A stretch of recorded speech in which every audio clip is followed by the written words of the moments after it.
have been discredited. Can I have an honest moment here, people? Please.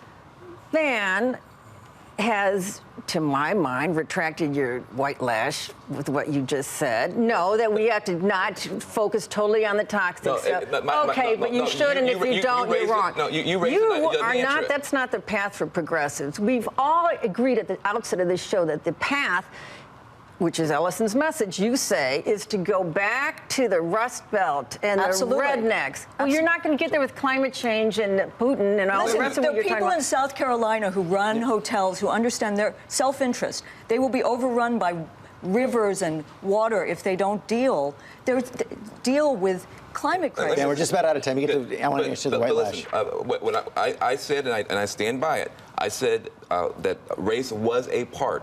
And there was a part, that alt-right part, there was a part of a white lash. And if you listen to the whole quote, you would agree with what I said. So I don't take that back. I did listen to it. And at the end, you said, what do I tell the kids? What I would tell your kids, I'm a black man in America who went to Yale, who's written books, who served a president, now has a I'm a TV ninth-generation American, ma'am, and I'm the first one in my family born with all my rights. I'm a ninth-generation American. And so we have not escaped because I went to Yale, all the problems of this country. You should not be a racial polemicist. You should be a racial reconciler. You should be ashamed of yourself to say that to me to my face.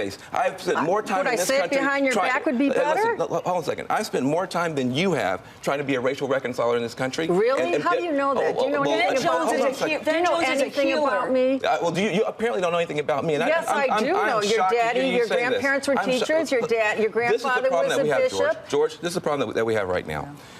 It is, in fact, the case that there was a populist revolt in this country, both Sanders and Trump.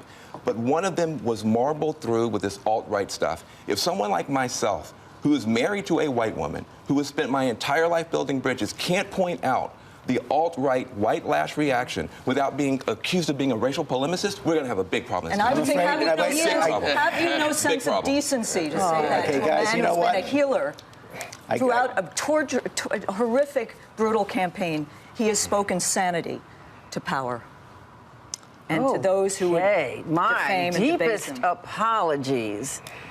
You don't know anything about me. You don't know anything about my healing. And I would say there are ways to get to reconciliation different from focusing on the toxic elements as you did on election night. You have to talk about both. If you don't talk about both, you guys will talk about it outside.